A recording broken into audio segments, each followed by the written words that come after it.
Assalamualaikum warahmatullahi wabarakatuh.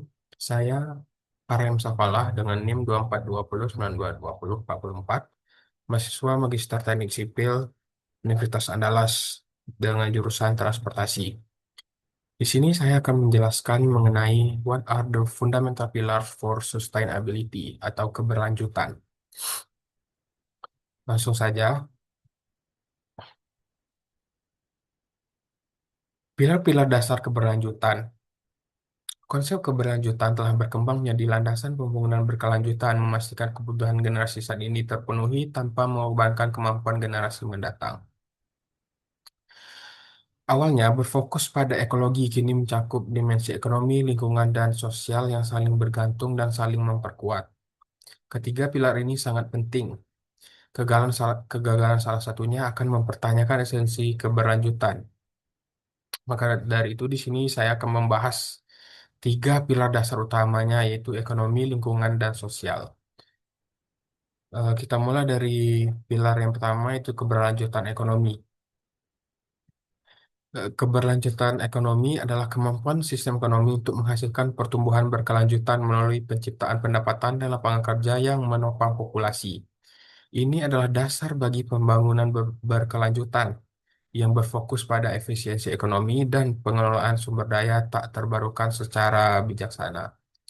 Penting untuk mempertimbangkan hubungan kuat antara pertumbuhan ekonomi dan sumber daya alam.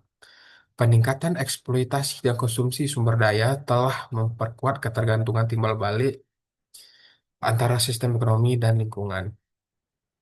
Nah, di dalam keberlanjutan ekonomi ini ada yang namanya ekonomi sirkular. Ekonomi sirkular itu bertujuan mengatasi batasan ekonomi linear dengan pendekatan regeneratif. Apa itu ekonomi linear? Itu biasa kita lihat yang di mana kita mengambil barangnya, kita buat, kita gunakan, lalu kita buang lagi.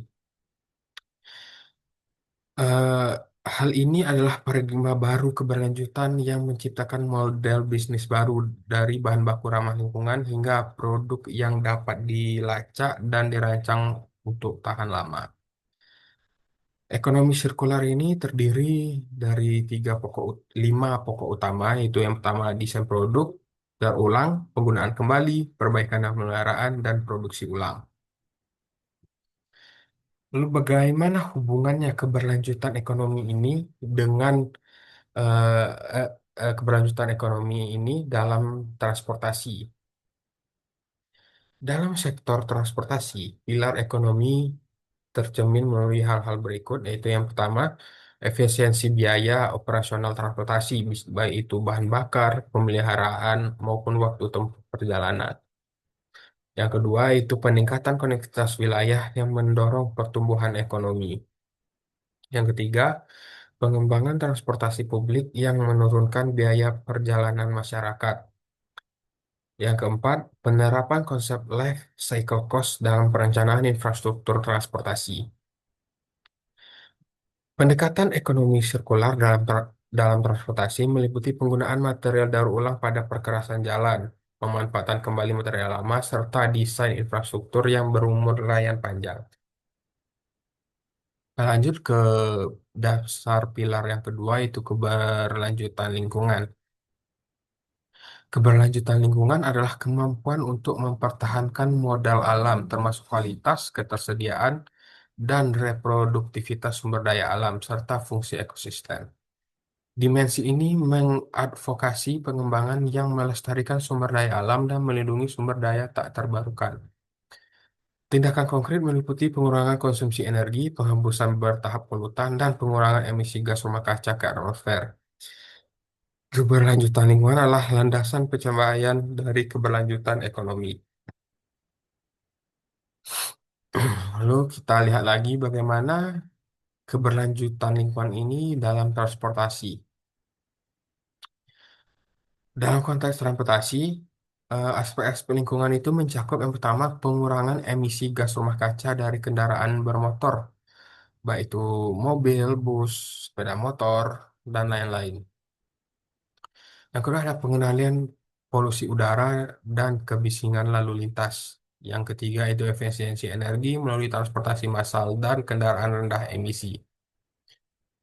Terakhir itu yang keempat, perencanaan jaringan transportasi yang meminimalkan kerusakan ekosistem.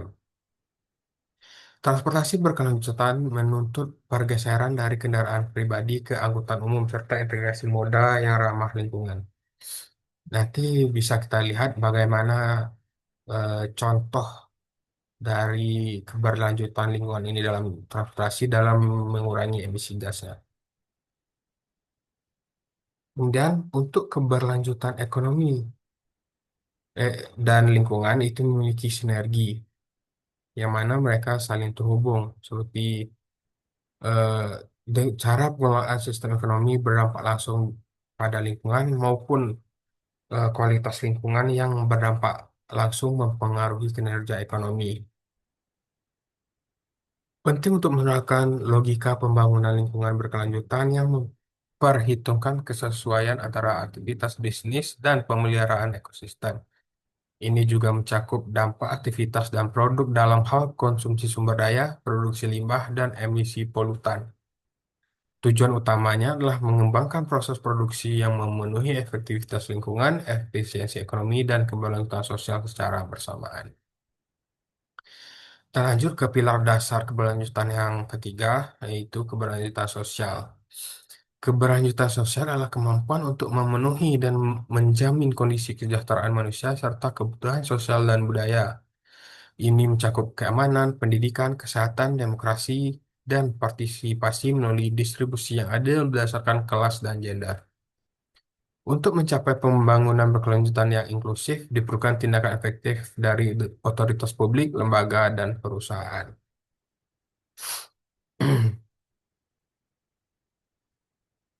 Kemudian tanggung jawab sosial perusahaan atau TJSP. Yang pertama itu ada integrasi strategi. Perusahaan mengintegrasikan TJSP ke dalam strategi bisnis mereka. Kemudian ada keseimbangan tujuan, yaitu menyeimbangkan tujuan ekonomi dengan tujuan sosial dan lingkungan. Kemudian interaksi pemangku kepentingan yang melibatkan pemangku kepentingan secara sukarela dalam operasi bisnis. TJSP sendiri didefinisikan sebagai cara perusahaan mengintegrasikan pertimbangan sosial dan lingkungan ke dalam operasi bisnis mereka serta interaksi dengan pemangku kepentingan secara sukarela. Perusahaan yang bertanggung jawab secara sosial diharapkan meraih manfaat di atas rata-rata karena kemampuan mereka menyelesaikan masalah ekologi dan sosial dapat menjadi ukuran kredibel terhadap kualitas manajemen. Dalam hal ini bisa kita eh, ambil kesimpulan bahwa baik itu konsultan, kontraktor maupun owner nantinya juga memiliki peran